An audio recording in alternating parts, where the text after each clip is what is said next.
Hai semuanya, masih dengan tema globalisasi, subtema globalisasi dan manfaatnya. Kali ini kita akan membahas energi alternatif. Teteh, masih ingat kan kita pernah membahas energi listrik? Kita semua tahu energi listrik yang ada di Indonesia ini sangat terbatas ketersediaannya. Kenapa? Karena di Indonesia ini produksi listriknya masih menggunakan bahan bakar fosil, yaitu batu bara dan minyak bumi. Batu bara dan minyak bumi ini suatu waktu pasti akan habis keberadaannya jika terus-menerus ditambang. Maka dari itu, kali ini kita akan mencari energi alternatif yang bisa digunakan untuk menggantikan energi listrik berbahan bakar batu bara dan minyak bumi. Teteh tentu banyak yang tahu bahwa banyak sekali energi alternatif yang tersedia di alam. Yuk kita pelajari satu persatu ya. Macam-macam energi alternatif penghasil listrik yang cukup ramah lingkungan, diantaranya ada dari tenaga angin, tenaga surya, tenaga panas bumi, tenaga air, tenaga biomasa, dan tenaga nuklir. Energi alternatif adalah energi yang berasal dari alam yang dapat terbarukan, jadi ketersediaannya tidak pernah habis. Energi alternatif bukan berasal dari fosil, seperti batu bara dan minyak bumi. Energi fosil pasti habis ketersediaannya, sedangkan energi alternatif selalu tersedia atau terbarukan. Ada banyak keuntungan dari penggunaan energi alternatif. Di antaranya yang pertama, lebih ramah lingkungan, bebas polusi, sumber energi ada dalam jumlah tak terbatas, dan memiliki jangka waktu habis yang lama. Di samping itu, tentu ada kelemahannya. Berikut ini kelemahan energi alternatif. Yang pertama, biaya instalasi awal pastinya lebih besar. Kemudian, yang kedua, hanya bisa dibangun di tempat tertentu. Contohnya, jika kita ingin menggunakan air sebagai sumber energi alternatif, maka kita memerlukan lahan untuk membangun waduk. Dan ini tidak bisa dibangun di sembarang tempat. Contoh lainnya, jika kita ingin membangun kincir angin. Kincir angin ini hanya bisa dibangun di tempat yang tinggi dan memiliki kekuatan angin yang besar, sehingga dapat menggerakkan kincir angin tersebut. Selanjutnya, yang ketiga, masih bergantung pada cuaca daerah sekitar. Contohnya, ketika kita membangun panel surya untuk menghasilkan listrik, maka kita memerlukan kondisi cuaca dengan terik matahari yang stabil. Jika cuacanya sering berubah, maka panel surya tidak bisa bekerja secara efektif. Dan yang keempat, belum efisien karena jaringannya belum lengkap. Nah, teteh, mari kita bahas macam-macam energi alternatif. Yang pertama ada pembangkit listrik tenaga angin, yang memanfaatkan tenaga angin menggunakan kincir angin yang besar. Cara kerjanya adalah, yang pertama, angin yang mengenai baling-baling kincir akan menyebabkan turbin dalam kincir bergerak.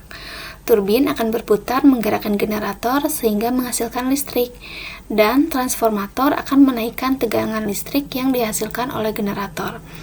Kemudian listrik akan didistribusikan melalui jaringan listrik ke pemukiman. Selanjutnya, pembangkit listrik tenaga surya. Pembangkit ini menggunakan sumber energi dari sinar matahari. Peralatan yang digunakan berupa panel surya, yaitu alat berbentuk lempengan, berbahan semikonduktor yang mampu mengubah energi matahari menjadi energi listrik. Panel surya sering dipasang di atap rumah untuk mencukupi kebutuhan listrik di rumah tersebut. Nah, gambar panel surya seperti pada gambar ya. Lalu bagaimana cara kerja panel surya? Panel surya adalah alat yang terdiri dari sel surya. Sel surya mampu mengubah sinar matahari menjadi energi listrik. Pertama-tama, panel surya mengubah cahaya matahari yang diterima menjadi arus yang dialirkan menuju solar change controller yang mengatur arus listrik searah atau DC untuk disimpan di baterai. Kemudian, arus listrik dari controller dialirkan menuju inverter yang mampu mengubah arus listrik DC menjadi arus listrik AC atau arus listrik bolak-balik. Energi listrik berupa arus listrik DC dari baterai dan arus listrik AC dari inverter digunakan untuk menghidupkan peralatan listrik. Berikutnya ada energi panas bumi. Energi panas bumi adalah energi panas yang terdapat dan terbentuk di dalam kerak bumi. Temperatur di bawah kerak bumi bertambah seiring bertambahnya kedalaman. Suhu di pusat bumi diperkirakan mencapai 5.400 derajat Celcius. Energi panas bumi ini berasal dari aktivitas tektonik di dalam bumi yang terjadi sejak planet ini diciptakan. Panas ini juga berasal dari panas matahari yang diserap oleh permukaan bumi. Pembangkit listrik tenaga panas bumi hanya dapat dibangun di sekitar lempengan tektonik di mana temperaturnya tinggi dan sumber panas bumi tersedia di dekat permukaannya.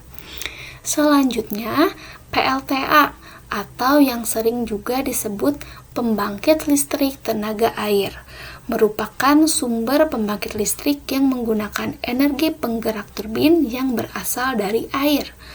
Pembangkit listrik tenaga air juga sudah banyak digunakan di Indonesia. Di Indonesia ini, pembangkit listrik tenaga air memanfaatkan air dari bendungan yang tersedia atau bahkan sengaja membuat bendungan sehingga menghasilkan listrik dari air. Pada intinya, cara kerja PLTA ini bagaimana caranya mengubah energi air menjadi energi listrik yang bisa dikonsumsi oleh rumah-rumah yang membutuhkan listrik. Selanjutnya ada energi biomasa. Biomasa adalah sumber energi yang berasal dari bahan-bahan organik atau makhluk hidup. Lalu bahan-bahan organik yang dapat dijadikan sumber energi biomasa yaitu kotoran ternak, daun yang membusuk, limbah kayu, limbah pertanian seperti cangkang sawit, sekam, dan juga ranting kayu. Semua dapat dimanfaatkan sebagai bahan-bahan sumber energi biomasa. Untuk menghasilkan energi biomasa, biasanya kita memanfaatkan berbagai sisa limbah dari makhluk hidup.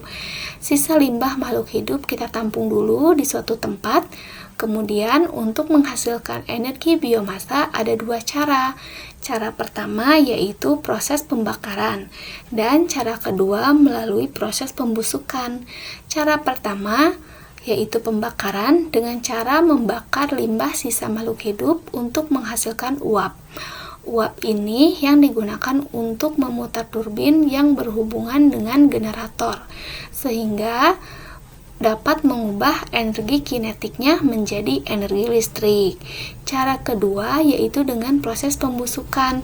Caranya, limbah ditampung, dimasukkan ke dalam tangki-tangki pembusukan sehingga terjadilah proses pembusukannya.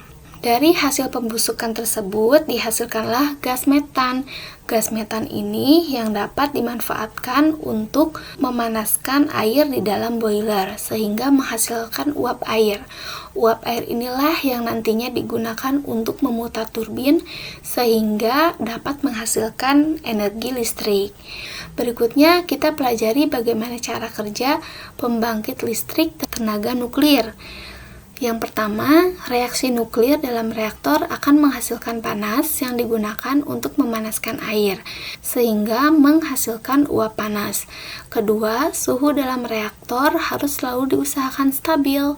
Kemudian, uap panas digunakan untuk memutar turbin yang terhubung ke generator. Turbin akan berputar menggerakkan generator sehingga menghasilkan listrik. Listrik kemudian didistribusikan melalui jaringan listrik ke pemukiman. Nah, menurut kalian, adakah sumber energi lain yang dapat dikembangkan sebagai sumber energi alternatif?